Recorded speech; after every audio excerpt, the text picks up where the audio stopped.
Good evening and welcome to 7 Eyewitness News. I'm Samantha Ratta and thank you for joining us tonight. Straight to our top story. Newly appointed Justice Minister Chrislyn Moore says the Tobago House of Assembly was unable to account for $389 million between 2003 and 2004. She explained that this was revealed in a report from the Auditor General. In light of this, Moore accused the THA Chief Secretary Orville London and his administration of abusing the public purse.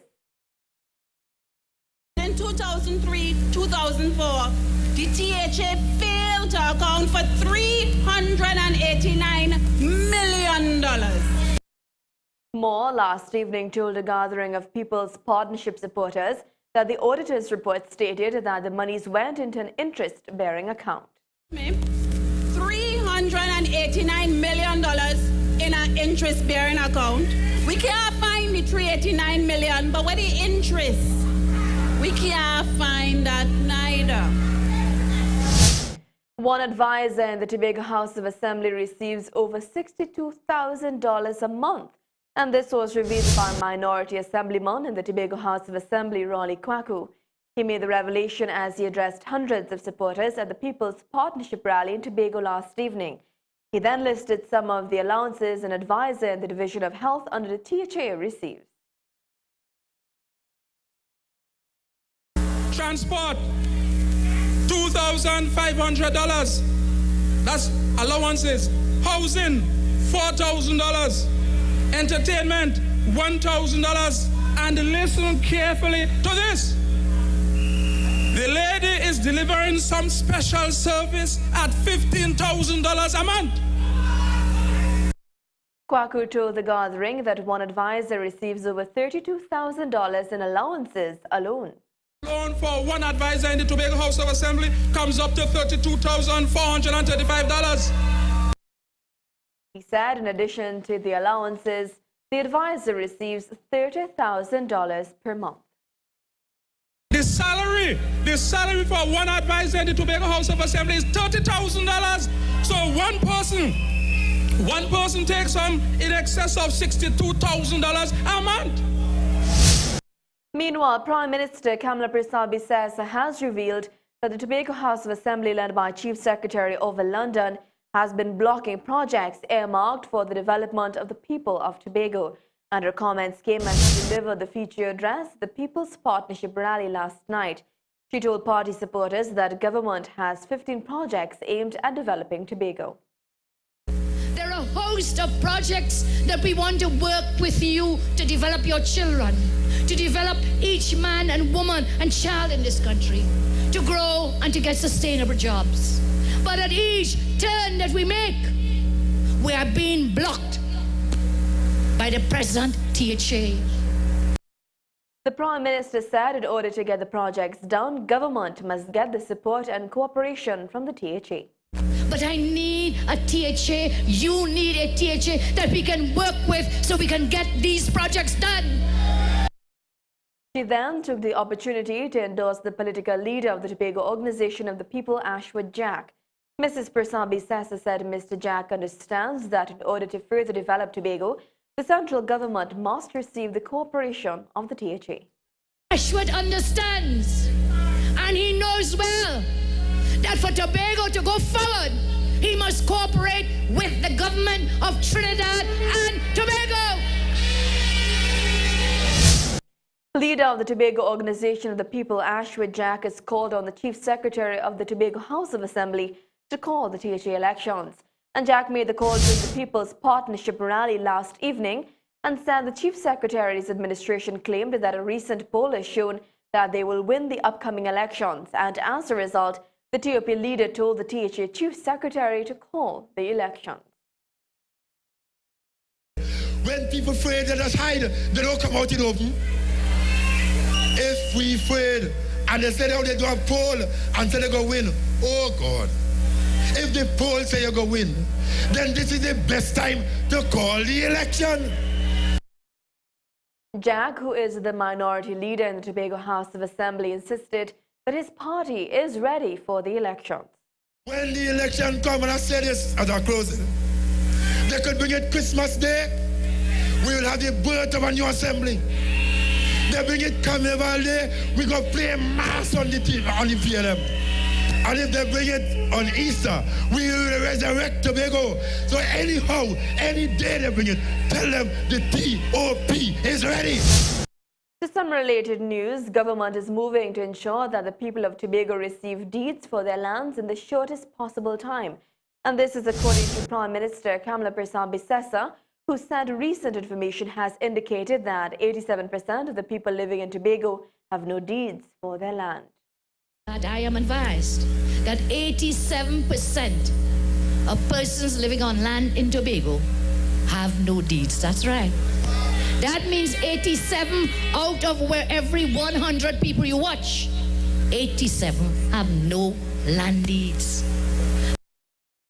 Mrs. Persad-Bissessar revealed that Senior Counsel Russell Martino has been asked to assist with the drafting of this bill, which will make it easier for the people of Tobago to get their deeds. We have asked Senior Counsel Mr. Russell Martino. You know him well. He's from Tobago too. And he will work with us to draft Tobago Land Bill. To some other news now, the race is on for executive positions within the Congress of the People. The party's executive elections are carded for Sunday, 28th October 2012. All the positions in the executive will be contested except for the post of political leader, which is held by Prakash Ramadan. The party's current chairman, Joseph Choni, will be challenged by Public Administration Minister Carolyn C. Prasad-Bechan and party activist Rekha Ramjit. Former Senator Nicole Dyer-Griffith will be contesting the post of deputy chairman, and she will be challenged by Vidhu Ramrup and Hugh Nurse. Other positions to be challenged include Secretary of Field Operations, Secretary of Education and Research, Secretary of Communications, and Secretary of Membership and Mobilization. Chairman of the party's election commission, Valence Rambrath, explained that the candidates will be participating in 3 public debates prior to the elections, and this is something the party started in its election for the post of political leader, where the candidates were asked to answer questions from members of the media and the public. While the Congress of the People is boasting that it has been able to attract a new membership, and this comes from the party's political leader, Prakash Ramadan, who made the statements following the party's National Council meeting earlier.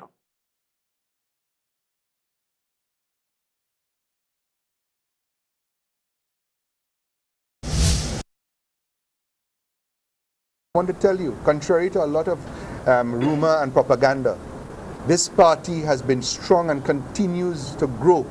This year alone, I am informed that there were 700 new members.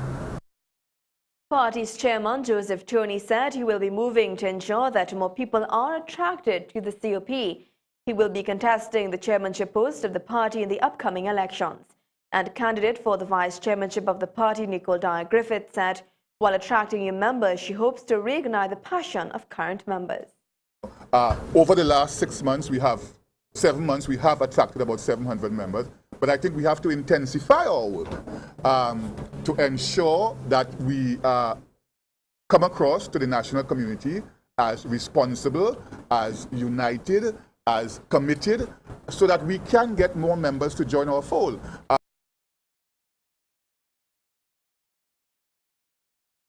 And some more news now. Cleanup operations continue in several parts of the country. Stay with us for details. We'll be right back.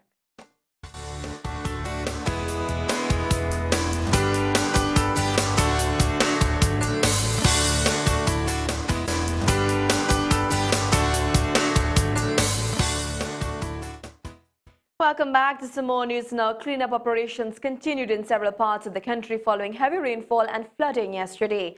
A family is presently being evacuated from their Vanderdrive Macoya settlement home, and at present, 7 Eyewitness News understands that officials from the Tunapuna-Piarco Regional Corporation, together with members of the ODPM and emergency teams, are on site supervising the operations in securing the family belongings. It was necessary to relocate the family after heavy downpours in the northern range on Friday night sent volumes of water down the Macoya River, which saw the collapse of a river wall near the home, causing the land under the house to become unstable. To some more news now. Debate on the 2012-2013 national budget will kick off at 10 a.m. tomorrow morning in the upper house of Parliament. The $58.4 billion budget is the largest budget in the history of the country and was passed in the House of Representatives last Wednesday, following contributions by members of the House of Representatives. The bill will be led by Finance Minister Larry Howai. Meanwhile, Minority Leader in Tobago House of Assembly Ashwood Jack says the safety of Tobagonians is important and has called on National Security Minister Jack Warner to put scanners at the port in Tobago. Jack slammed the Tobago House Assembly led by Chief Secretary Over London for its failure to do so, and he urged the minister to have the scanner installed before the middle of 2013. That before the middle of next year, Tobago Port need a scanner to ensure our security in Tobago. The THA Minority Leader also requested that the National Security Minister puts a dedicated highway patrol over on the sister isle. That most of the accidents in Tobago is in a 3 or 4 mile stretch of road, and they happen between midnight and 5 o'clock in the morning. And all that is needed to curb that is a dedicated highway patrol. Tobago was granted more than enough funds in the 2013 budget, and that was the assurance given to the people of Tobago by Finance Minister Larry Howai during the People's Partnership rally at Scarborough last evening. The Finance Minister maintained that the correct allocation was indeed given for the development of Tobago in the national budget, stating that Tobago has been granted an increase in allocation by over 5%. According to Howai, apart from the $2.4 billion allocation mentioned in his budget presentation, additional funds go into the island's development through different ministries. More than the 4.03, because in addition to the $2.3 billion that I mentioned in the budget, there's another $854 million, which is central government spends in Tobago through the different ministries. So in total, Tobago gets over 5% of the national budget. So don't be misled into believing that the funds and the resources aren't there. $2.3 billion is the largest allocation of funds, and the government of the Honorable Kamla Prasad Bisesa ensured that the people of Tobago got the funds that you need. He says the allocation granted to Tobago is 21% more than that given in 2009 under the last administration. Howai echoed the government's commitment to invest in Tobago and continue developing the island. He announced that along with the construction of a university campus, the government will also complete the construction of the Scarborough Library. Because the government recognizes that to be sustainable, the educational empowerment of the people is important, and therefore there is a significant investment being made in the construction of the integrated campus. As the Honorable Prakash Armada was saying, a new university is coming to Tobago. A new integrated campus is being built by COSTAT. In addition to that, people of Tobago, we will complete the Scarborough Library for you and your children. And this initiative, according to the minister, will advance educational and employment opportunities for sustainable development. This education ensures that your children can get better jobs. It will also ensure that there's construction happening that will employ more and more people. What this means is more food on your table, more money to buy materials for your homes. It means a better life for your children. Meanwhile, a new crime-fighting plan is on the way, and this as the police service revealed plans to reintroduce the Criminal Gang Intelligence Unit, which comprises of 25 officers along with a special anti-crime unit. The country's murder toll now stands at 318, and the police service is enforcing stringent methods. The special anti-crime unit was previously set up in 2003, but was disbanded in August 2011 by the People's Partnership government due to the high cost it incurred. It previously targeted criminal offences such as kidnappings, extortion, gang warfare, organized crime and terrorism. The unit is now expected to perform the same functions of the police while gathering criminal intelligence. However, the force believes the unit will be more proactive in curbing crime. Meanwhile, Chairman of the Police Complaints Authority, Gillian Lucky, says that although the organization was operating in an illegal framework, a lot of money and effort went into the unit. She says she did not agree with the unit's dismantling in the first place, since it demonstrated a very scientific approach to crime and forensic analysis of evidence. Lucky expressed confidence in the unit, which she says has a lot of experts and offers to train individuals as investigators. In some other news now, export agriculture will decline by as much as 20% due to restructuring within the food industry. And so says Finance Minister Larry Hawaii as he spoke during the budget and the Farmer Forum yesterday. The minister revealed the government's objectives to reduce this inevitable decrease and says there has been a significant decline in areas such as milk and meat products recently. The strategy will be to expand production, as I said, by focusing on a few key areas. Our strategy will be to focus in on some of the key areas there and what are the key variables we need to address in order to start to turn this decline around. And we think it's an area in which we can make a considerable dent, particularly in the area of meat and meat products, in terms of things like, for example, the availability of forage, right? So if we were to take that one area, for example, the intention will be to develop 3 forage farms, one in Mojaloo, which is 438 acres, the other in Aripo, and the third in the El Carmen Livestock Station. Meanwhile, new laws are on the way to secure home and land ownership, according to leader of the COP, Prakash Ramadar. He made the statement while speaking at the People's Partnership rally at the Old Market Square in Scarborough, Tobago last evening.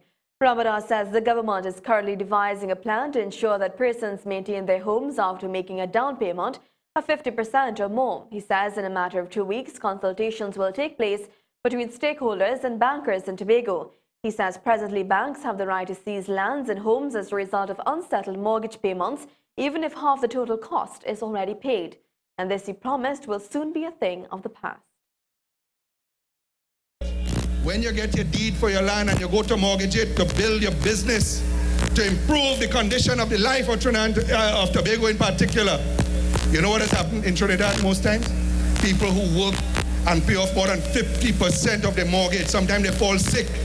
Sometimes they lose their work. You know the bank has the right to sell it. Just so, the Prime Minister instructed that we bring laws after consultation that no bank or financial institution could touch your home after you paid more than 50% of your mortgage unless they go to the court. Ramadar also says that no longer will Tobagonians have to look for jobs in Trinidad. And this as he revealed plans for the construction of Tobago's first university. We are now changing so that when your children have to go, because Tobago is a paradise waiting to happen, you don't have the real kind of jobs, you don't have the real kind of infrastructure you should have. So a lot of our children go to Trinidad to live and to work and to study. Guess what? This People's Partnership bringing a university for the first time to the people of Tobago. International news is up next. We'll be right back.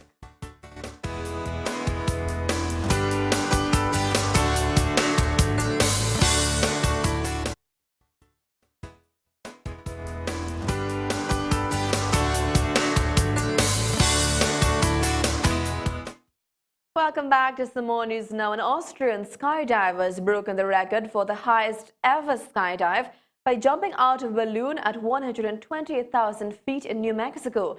The 43-year-old also has hopes of capturing the sound barrier record, which is yet to be confirmed. BBC has more. I think the most exciting moment was when I was standing outside on top of the world, just 30 seconds before I'm stepping off. The most beautiful moment was when I was standing at the landing area and Mike Todd showed up. And he had a smile like a little kid. He was, he became like my mom of all these years, because when he was always dressing me up for tests and for skydives, you know, and we became real friends. And I think I became like his son. So he was so happy when he saw me on the ground alive. Yes. And that was the best moment today. That's to say the least. I was looking around for the doctor. My heart was pounding so hard. I was looking around for the doctor because I didn't think that was right. So. We lose the satellite that's moving this to the web, which is not a consequence for the people who are here. But I just wanted to say to people listening on the web, a lot of people sent in questions through Twitter, and I didn't ask any of them because all the same questions came out from the press here. So I just wanted to explain that to the people who sent in questions. Are there more from the floor here? Colonel Kissinger, if I understand well, you still hold the record for the longest free fall. How do you feel about that? BBC World News, we're live in Roswell in New Mexico as Felix Baumgartner walks the world through his 10-minute experience when he managed, we very probably believe, to break all those records when he did this. We're going to recap for you by showing you. And some more news now. Over 2,000 police officers and soldiers have delved into the most crime-infested slums in Rio de Janeiro to crack down on criminal activities. And this as they try to put an end to the violent drug gangs plaguing that country. BBC reports. The security operation began in the early hours of the morning. The authorities had already warned that they were planning to take over the shanty towns. The police and soldiers met little resistance as they moved into the favelas. But they were taking no chances. These areas are dominated by Rio's drug gangs and are known as centers for the trafficking of crack cocaine. If there has to be some kind of punishment, it should be everywhere, not just in the favelas. There are drugs in the favelas, that's true, but it's not only here. There are also those who wear suits, you know. We were expecting the arrival of the armed forces, but I've lived here for 52 years and have never seen anything like this. The raids are part of a policy known as pacification, allowing the state to establish a more permanent presence in the favelas. It represents a shift in strategy for the authorities. In the past, police units would enter the slums and engage in gun battles with the gangs before making arrests. There's some satisfaction with the change of approach. And so the cleanup continues in Rio, an important part of the preparations both for the World Cup and the Olympic Games. And on that note, we've come to the end of tonight's newscast. I'm Samantha Rathan, wishing you a very safe and blessed night and a most productive week ahead on behalf of all of us here at One Communication.